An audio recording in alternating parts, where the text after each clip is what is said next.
Hi everyone, Leanne here from Jaded Blossom, and I have a fun congratulations on your new house card to share with you today. Hey, so I'm using Jaded Blossom's congratulations stamp set. They're congratulation outline dies, they're mushroom house die, they're mushroom dies, along with their Rounded Rectangle Internal Scallop dies. And I'm also using Jaded Blossom spring dies and their sentiment steps. I didn't show you the spring dies. And I'm using Doodlebug's My Happy Place 6-inch pad.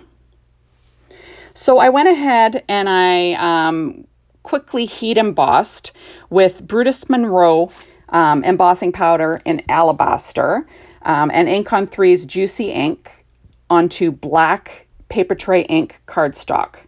And I'm going to cut out those, sentiments with the sentiment strip dies along with the congratulations outline dies. So those were both done onto, like I said, paper tray ink black cardstock. That's the same cardstock that I'm using as a card base for this card.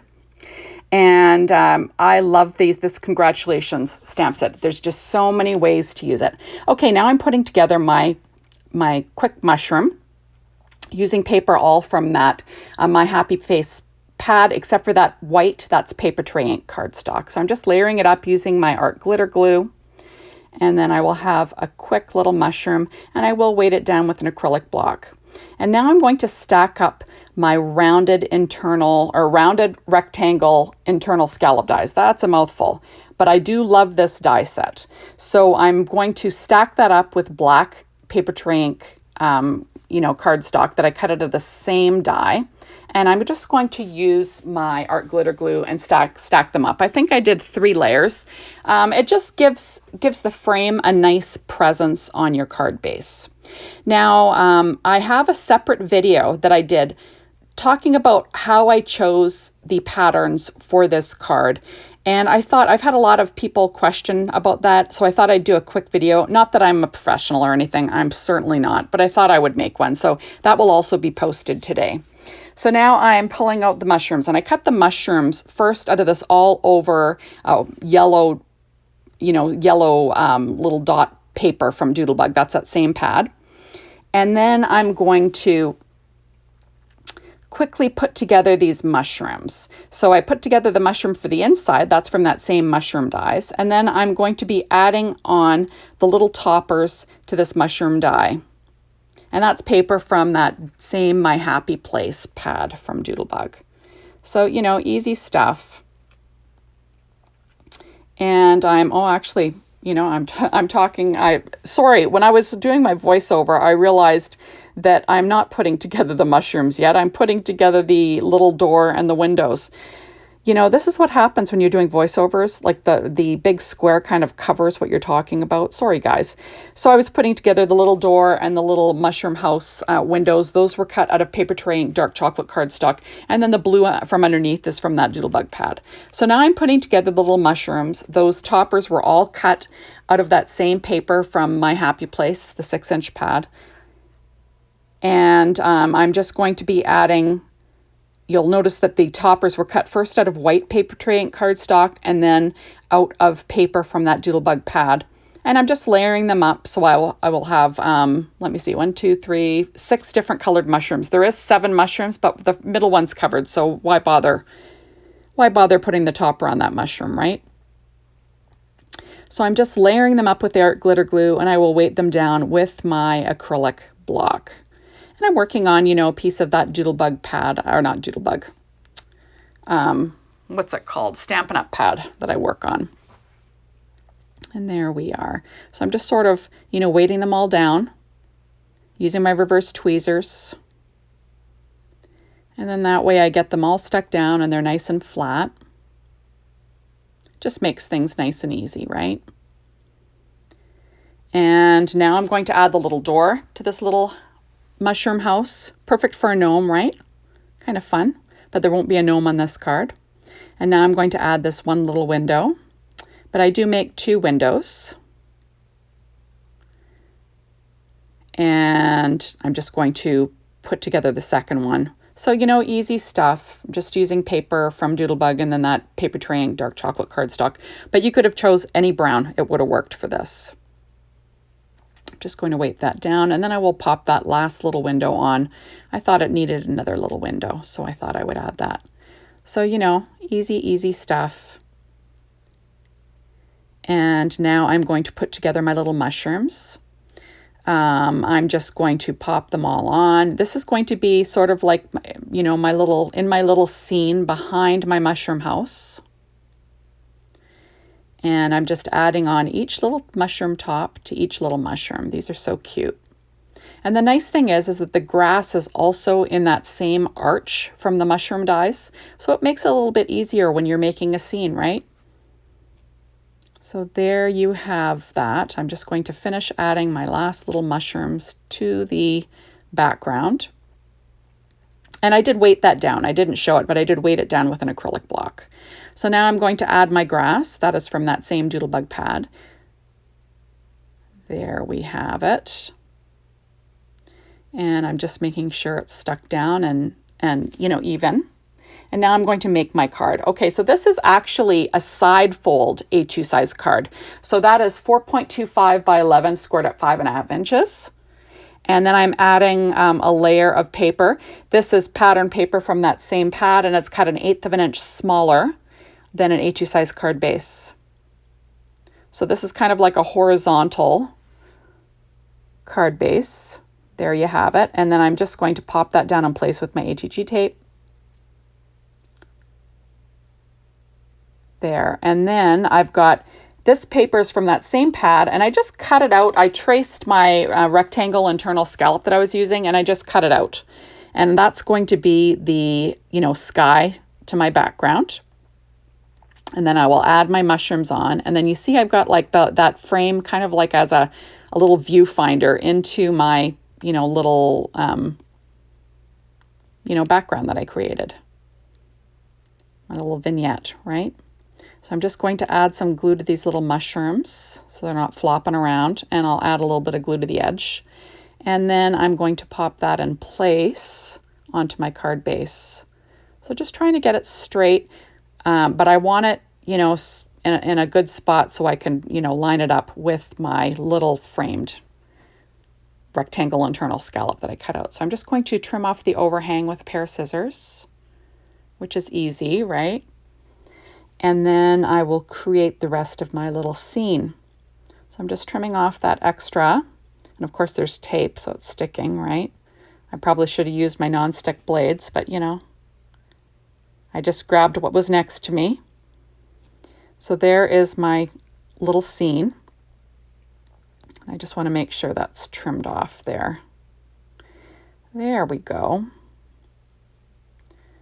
So now I'm going to add in my little frame, and I'm just using my ATG tape, but this is that 1/8 of an inch tape, so it's like nice and thin, so I can kind of run it around the edge. I think it's 1/8 of an inch. You know, it's like the skinny one. And I'm just going to roll in that tape, anything that went over the edge. You don't want anything sticky on your card. And then I'm going to line that up with my sky to make sure it's covered. But I want that straight onto my card base too. So there you have it. And I'm just going to use my adhesive eraser for any adhesive that was kind of sticking out. You kind of want that in your repertoire. Okay, so now I'm going to add my little mushroom house. I'm going to pop that up with my 3M foam tape here.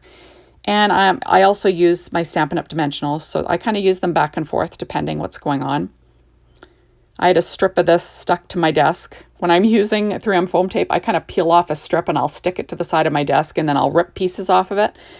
And so I had some hanging there, so I thought I'm just going to use that up. So I'm just peeling off my little background pieces.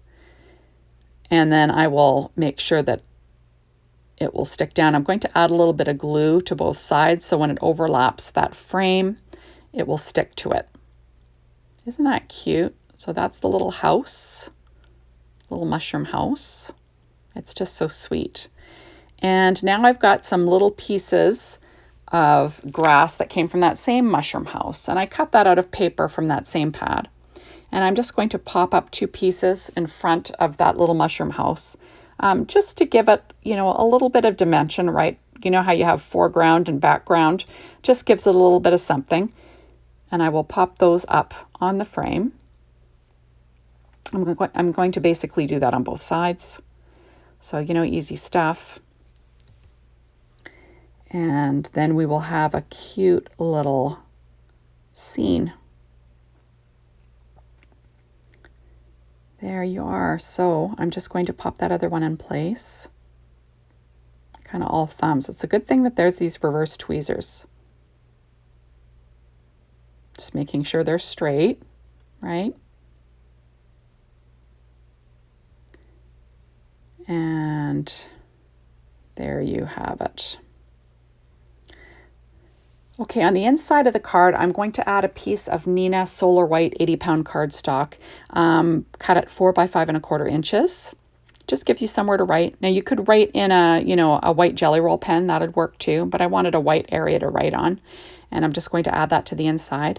And then I will add a strip of paper from that same pad, just to, you know, kind of, you know, solidify the theme. It has little houses all over it. And then I will cut off the overhang. I don't generally make a lot of these side fold cards, but this time I did. So now I'm going to be adding in this little mushroom and 2 more pieces of grass that I cut out from those, from that mushroom house dies and then the mushroom dies. So I'm just going to add in my little mushroom. So cute, right? Using my art glitter glue, and then I'll pop that down. And I will, you know, weight it down just to make sure that they stick down well. Then I'm going to add my 2 little sentiments that I cut out with our sentiment strip dies from Jaded Blossom. And I'm just going to add those to the inside too. So it says, congrats on your new house. So it's kind of fun, right? Now it'll be a big congrats in the upper left-hand corner of this card. I did cut out a few more backgrounds. That's a nice thing about these outline dies, is that you can use the outline to, you know, cut it out a few extra times and you can stack them to give you some, you know, dimension. So that's what I did. I cut it about, I think 4 times. So it's quite a bit of dimension. And I'm just gluing those down, you know, with some, what's it called? Some art glitter glue. And then I will use some, what are they called? Some foam tape for in the middle where, you know, where it dips down. So you'll see that I'm sort of using glue in between because it straddles that frame, and then it'll, you know, cover the edge of the house, and those are all popped up. Right? So now I'm pulling out Jaded Blossom's spring dies, and I'm going to cut the little butterfly out of that pink heart paper from that same pad, and I'm just going to pop that down in the upper right-hand corner of my little vignette. I'm just going to hold it down with my reverse tweezers. Now I'm pulling out my Nouveau crystal drops, and I'm going to add in a few, sort of straddling the image and the sentiment, kind of on a diagonal, right? Odd numbers and all that jazz. And I just find, you know, I love the shine of these. I just like the look of them. I just think that they're simple and they're not too busy, right, with the background, because it's white. It kind of goes with everything I've got going on. There you have that. And then I will pull out my Nouveau crystal drops in Morning Dew. Now that dries clear, and I'm just going to put 1 droplet on the little doorknob. So it'll dry clear, but it'll have, you know, it'll be domed like a little doorknob. So that'll be kind of fun. So thank you so much for stopping by. Be sure to hop on over to the Jaded Blossom blog, be inspired, the Jaded Blossom store, to get your hands on all these cute products. And remember, I have another video today going over how I made my paper choices. You don't have to watch it if you don't want to, but if you have questions about that, you can certainly watch it. And that is all. So thank you as always for watching, and we will see you soon in my next video. Bye everyone.